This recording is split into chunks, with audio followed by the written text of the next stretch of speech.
कहीं न कहीं कांग्रेस आ रही है, बीजेपी जा रही है। लेकिन उससे पहले फरीदाबाद लोकसभा सीट की 9 विधानसभा सीटों का एग्जिट पोल हम आपके सामने रख रहे हैं। चौथे राउंड में बीजेपी 2 से 3 सीटें और कांग्रेस 3 से 4, इनेलो और बसपा को कुछ नहीं एग्जिट पोल में, और जेजेपी एसपी को भी कुछ नहीं, 0। आम आदमी पार्टी का 0 और अदर्स की बात की जाए तो 1 से 2, यानी कि 4 सीटों पर फाइट है।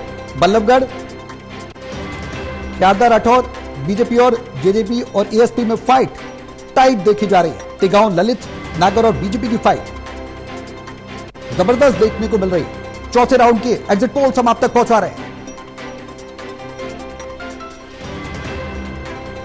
यानी कि फरीदाबाद लोकसभा की अगर हम बात करें तो 1 लोकसभा सीट के अंतर्गत 9 विधानसभा सीटें हैं, और उसका जो आंकड़ा है वो टोटल टीवी पर आप सबसे सटीक सबसे पहले देख रहे हैं।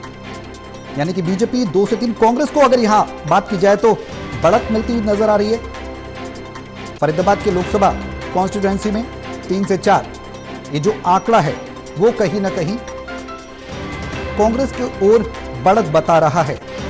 पैनलिस्ट हमारे साथ मौजूद हैं, लगातार हम इसी बात को लेकर चर्चा कर रहे हैं कि रणनीति अगर जो पार्टियां बना रही हैं, इशारा जनता कर रही है, ईवीएम के माध्यम से एग्जिट पोल्स बता रही हैं, कांग्रेस को कहीं ना कहीं थोड़ा बहुत प्लस पॉइंट मिलता हुआ नजर आ रहा है।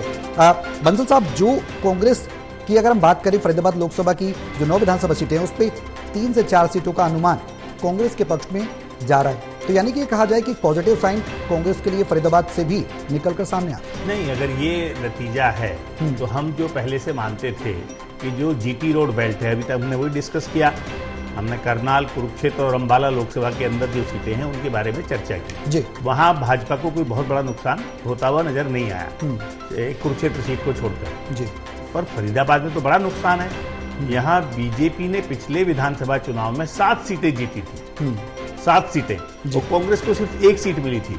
अगर कांग्रेस इस लोकसभा के अंदर 1 सीट को बढ़ाकर 4 सीट तक पहुंच जाती है तो ये तो 4 गुना एक तरह से परिणाम आएगा। लेकिन मैं ये भी कहना चाहता हूं कि वहां से जो मीडिया की खबरें आ रही थी, या जो प्री पोल सर्वे टाइप, या जो लोगों के आकलन आ रहे थे, उसमें ये बात कही भी जा रही थी कि फरीदाबाद लोकसभा क्षेत्र में अब बीजेपी की पहले वाली स्थिति नहीं है। हालांकि लोकसभा में यहाँ कृष्णपाल गुर्जर चुनाव जीत गए थे अभी जब लोकसभा चुनाव हुआ, पर 2019 के विधानसभा चुनाव की तुलना में हम करेंगे तो ये बड़ा झटका है बीजेपी के लिए। जहां 7 सीट थी, वहां अगर उनकी 2 से 3 सीटें रह जाती हैं, एक पिछली बार निर्दलीय जीता था, तो ये बहुत बड़ा झटका बीजेपी के लिए माना जाएगा। इसका मतलब अब जो एग्जिट पोल हम शुरू कर रहे हैं जिस इलाके से और आगे बढ़ेंगे, तो जो कांग्रेस की उम्मीद है बहुमत 55-60 या जो भी सीटें लेने की, वो मुझे लगता है इस बेल्ट से और आगे बढ़ने वाली बेल्ट से ही उनको ज्यादा उम्मीद है, और ये शायद खरी उतरती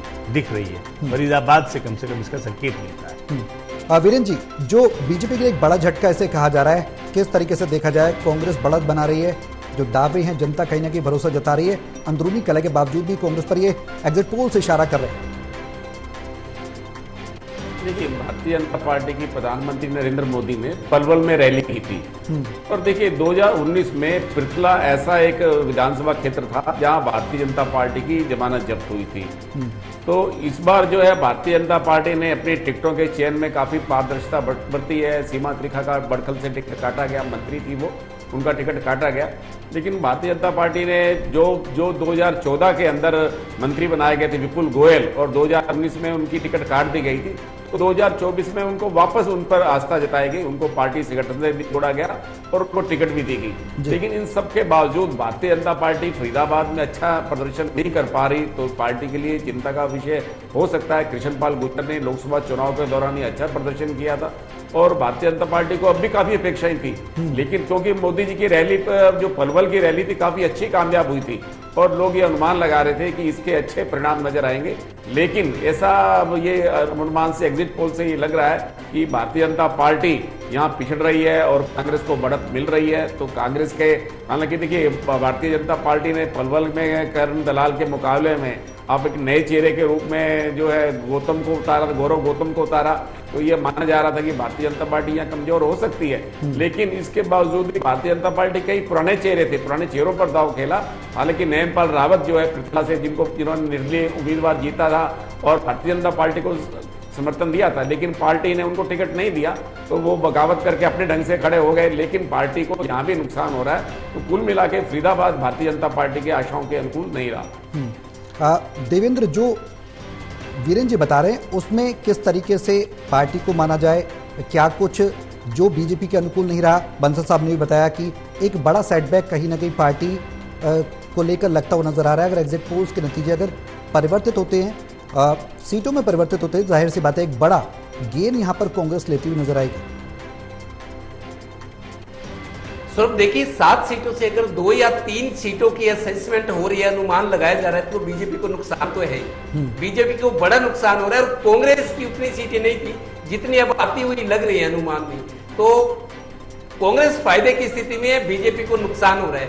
ये चौथा लोकसभा क्षेत्र है जिसकी हम चर्चा कर रहे हैं, कुरुक्षेत्र, करनाल, अंबाला के बाद फरीदाबाद।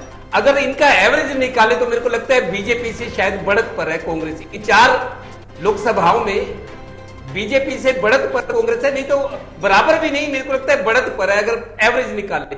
तो उस तरीके से देखे तो जो बीजेपी की कांग्रेस के बारे में जो संभावना जताई जा रही है, जो अनुमान है कि एज लेके चल रही है, भूपेंद्र हुड्डा कह रहे हैं कि हम इतनी सीटें जीतकर सरकार बना रहे हैं, हम भी मान रहे हैं। पिछले एक पखवाड़े से जो चर्चाएं चल रही है कि कांग्रेस, मैं आपको एक बात कहता हूं सौरभ, मेरी अपनी ऑब्जर्वेशन है, पिछले एक पखवाड़े में 20 दिन में बीजेपी की स्थिति में सुधार हुआ है। बीजेपी ने डैमेज कंट्रोल जो होता है उस पर अच्छा काम किया है, जिससे उसको उसकी स्थिति सुधरी है और कांग्रेस की बढ़त रुकी है। मैं मानता हूं, मेरी सेल्फ ऑब्जर्वेशन है, एक पखवाड़े में बीजेपी की स्थिति सुधरी है, कांग्रेस की जो बढ़त है वो रुकी है। लेकिन बीजेपी आज भी स्थिति में नहीं है कि उसको मेजोरिटी लाइक सीटें मिल रही हों। लेकिन कांग्रेस के साथ ये संभावना बनी हुई है कि कांग्रेस मेजोरिटी के लाइक 46 सीटें चाहिए, जो बहुमत का आंकड़ा है। 90 में से 46 सीटें चाहिए सरकार बनाने के लिए। अगर कांग्रेस 46 भी ले जाती है, 40 सीटें कांग्रेस ले जाती है, तो संविधान में ये व्याख्या है, संविधान का प्रावधान है कि स्पष्ट बहुमत जिस पार्टी को मिलेगा वो सरकार बनाएगी। और 46 सीटें भी कांग्रेस को मिलती है तो कांग्रेस सरकार बनाएगी। ज्यादा मिलती है तो अच्छी बात है, लेकिन 46, लेकिन कांग्रेस के पास अगर 40 या 42 या 2-4 सीटें कम रह गई, मान लो ऐसा हो जाता है, कल्पना की जाए, तो फिर मेरे को लगता है बीजेपी ये चांस छोड़ना नहीं चाहेगी सरकार बनाने का, क्योंकि परिस्थितियां और संभावनाएं और फिर केंद्र में मोदी सरकार का होना बीजेपी के पक्ष में जाएगा। किसी भी सूरत में कांग्रेस को 46 सीटें या इससे ज्यादा सीटें लेनी। 40 सीटें भी आई तो स्पष्ट बहुमत है, सिंगल लार्जेस्ट पार्टी भी होगी और स्पष्ट बहुमत वाली पार्टी। तब गवर्नर या कोई कुछ करना चाहे नहीं कर पाएंगे, क्योंकि संविधान की व्याख्या और प्रावधान के अनुरूप ये फैसला हुआ कि सरकार कांग्रेस की बनेगी। 40 या ज्यादा आ जाए, अगर 2-4 सीटें कांग्रेस की कम रहेगी तो फिर खतरा है, कुछ भी हो सकता है।